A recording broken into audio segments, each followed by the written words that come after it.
రేపు సీనియర్ సిటిజన్లకు మాత్రమే నగదు మార్చుకునే అవకాశం కల్పిస్తామని ప్రకటించింది ఇండియన్ బ్యాంక్స్ అసోసియేషన్. మిగిలిన వారికి నగదు మార్పిడికి అవకాశం లేదని ప్రకటించారు. దీనికి సంబంధించి పూర్తి డీటెయిల్స్ భరత్ అడిగి తెలుసుకుందాం. భరత్, నగదు మార్పిడికి సంబంధించి ఇండియన్ బ్యాంక్స్ అసోసియేషన్ ఎలాంటి డెసిషన్ ప్రకటించింది? ఇలాంటి డెసిషన్ తీసుకోవడం అప్డేట్స్ ఏంటి? కొద్దిసేపటి క్రితం Indian banks association chief Rajiv Rishi ఒక పత్రికా ప్రకటన విడుదల చేశారు. దాని ప్రకారం రేపు అంటే శనివారం రోజు బ్యాంకుల్లో కేవలం సీనియర్ సిటిజన్స్ కు మాత్రమే నగదు మార్పిడి చేస్తారు. మిగతా వారు ఎవరికి కూడా నగదు మార్పిడి జరగదు అని ఇండియన్ బ్యాంక్స్ అసోసియేషన్ ప్రకటించింది. అంటే ఇండియన్ బ్యాంక్స్ అసోసియేషన్ కింద ప్రభుత్వ ప్రైవేట్ బ్యాంకులు అన్ని ఉన్నాయి కాబట్టి రేపు ప్రభుత్వ బ్యాంకులు కానీ ప్రైవేట్ బ్యాంకుల్లో కానీ కేవలం సీనియర్ సిటిజన్స్ అంటే 60 సంవత్సరాలు దాటిన వారికి మాత్రమే నగదు మార్పిడి ఉంటుంది. మిగతా వాళ్లకు నగదు మార్పిడి ఉంటుందని ప్రకటించింది. అంటే ఇది కేవలం రేపు ఒక్కరోజు మాత్రమే. సో దీనికి వాళ్ళు ఏం కారణం చెప్పారంటే ఇంకా పెండింగ్ వర్క్స్ చాలా ఉన్నాయి. చాలా వరకు ఇప్పుడు కేవలం నగదు మార్పిడి తర్వాత విత్డ్రాయల్ ఇటువంటి వాటికి సమయం సరిపోతోంది. రేపు శనివారం ఎల్లుండి ఆదివారం సెలవు ఉంటుంది కాబట్టి ఈ పెండింగ్ వర్క్ కంప్లీట్ చేసుకోవాలంటే ఈ నగదు మార్పిడి వల్ల కష్టం అవుతుంది. ఎందుకంటే చాలా వరకు కూడా బ్యాంకు ముందు క్యూస్ నగదు మార్పిడికే ఎక్కువ క్యూస్ ఉంటున్నాయి. మనీని విత్డ్రా చేసుకోవడానికి కానీ మనీని బ్యాంకులో డిపాజిట్ చేసుకోవడానికి కానీ పెద్ద సమయం పట్టట్లేదు. సో దీనివల్ల వేరే పని డిస్టర్బ్ అవుతుంది కాబట్టి రేపు ఒక్కరోజు నగదు మార్పిడి ఉండదు. అయితే సీనియర్ సిటిజన్స్ కు మాత్రం దీనికి ఎగ్జామ్ చేస్తున్నాం.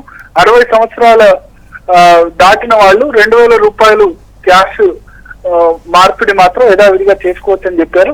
నిజానికి కేంద్ర ప్రభుత్వం కూడా ఒక యోచన చేస్తోంది. కేంద్ర ఆర్థిక శాఖ కూడా ఒక ఆలోచన చేస్తుందని వార్తలు వినిపిస్తున్నాయి. పూర్తిగా ఈ నగదు మార్పిడిని రద్దు చేసి బ్యాంకులో డిపాజిట్ ఎంతైనా చేసుకోవచ్చు అన్న ఆప్షన్ ఇస్తుంది అని వార్తలు వస్తున్నాయి. బహుశా దాన్ని ప్రయోగాత్మకంగా రేపు ఏ విధంగా క్యూస్ ఉంటాయి నగదు మార్పిడి కనుక రద్దు చేస్తే అన్న అంశంపై ప్రయోగాత్మకంగా చూసి వచ్చే వారం నిర్ణయం తీసుకునే అవకాశాలు కూడా మనకు కనిపిస్తున్నాయి. ఎందుకంటే ప్రభుత్వానికి ఒక ఇన్పుట్ వచ్చింది. నగదు మార్పిడి వల్ల బ్లాక్ మనీని చాలా మంది వైట్ మనీ చేసుకుంటారు, కొద్దిమందికి డబ్బులు ఇచ్చి చేసుకుంటారన్న ఆరోపణలు వచ్చిన నేపథ్యంలో దీన్ని బ్యాన్ చేస్తే ఎట్లా ఉంటుందన్న అంశాన్ని ఆర్థిక శాఖ పరిశీలిస్తుందని చెప్తున్నారు.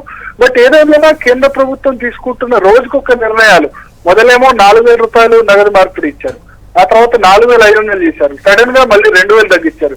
ఇప్పుడు మళ్ళీ బ్యాంకర్స్ కేంద్ర ప్రభుత్వం కాకుండా బ్యాంకర్స్ అసోసియేషన్ తో రేపు నగదు మార్పిడి ఉండదు అంటారు. ఈ నిర్ణయాలు రోజుకో నిర్ణయం తీసుకోవడం వల్ల ప్రజల్లో అయితే ఖచ్చితంగా ఒక గందరగోళం నెలకొంది. ఒక క్లారిటీగా ఒక పాలసీ డిజైన్ అయితే తీసుకోవడం లేదు. దీనివల్ల ప్రజలైతే ఖచ్చితంగా ఇబ్బందులు పడే అవకాశాలు మాత్రం కనిపిస్తున్నాయి. రెహానా, ఓకే, అంటే భరత్ సీనియర్ సిటిజన్స్ కి మాత్రమే నగదు మార్పిడి చేసుకోవడానికి ఛాన్స్ ఇవ్వడానికి కారణం ఏంటంటారు? అంటే వృద్ధులు చాలా వరకు కూడా లైన్ లో ఉంటున్నారు కాబట్టి సీనియర్ సిటిజన్స్ అంటే కొంత తక్కువ మంది వచ్చే అవకాశం ఉంది. వాళ్ళ సడన్ డిసిజన్, ఎందుకంటే ఇప్పుడు రేపు అని చెప్పి ఇవాళ ఇప్పుడు రాత్రి సమయం 8 గంటలు అవుతుంది, ఇవాళ చెప్పి రేపు గనక అయితే ఇబ్బందులు పడే అవకాశం ఉంటుంది కాబట్టి కేవలం సీనియర్ సిటిజన్స్ కు మినహాయింపు ఇచ్చారు. సీనియర్ సిటిజన్స్ అంటే కొంత తక్కువ సంఖ్యలో ఉండే అవకాశం ఉంది. నేను ఇంతకుముందు చెప్పినట్లు ప్రభుత్వం కూడా ఈ ఆలోచన చేస్తోంది. ఈ నగదు మార్పిడిని పూర్తిగా బంద్ చేసి కేవలం ఈ డిపాజిట్ చేసుకోవడం విత్డ్రాయల్ వరకు మాత్రమే పరిమితం అయితే ఎలా ఉంటుంది? ఎందుకంటే ఈ క్యూస్ కొద్దిగా తగ్గుముఖం పట్టాయి. ఎప్పుడైతే 4500 నుంచి 2000 రూపాయలకు ఎక్స్చేంజ్ చేసినప్పుడు కొంత క్యూస్ అనేది తగ్గుముఖం పట్టడం ప్రభుత్వం గమనించింది.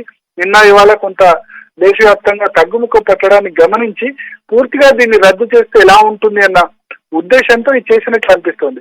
పైగా ఈ ప్రకటన కేంద్ర ఆర్థిక శాఖ చేయకుండా ఇండియన్ బ్యాంక్స్ అసోసియేషన్ తో ఈ ప్రకటన ప్రభుత్వమే చేయించినట్లు భావిస్తున్నారు.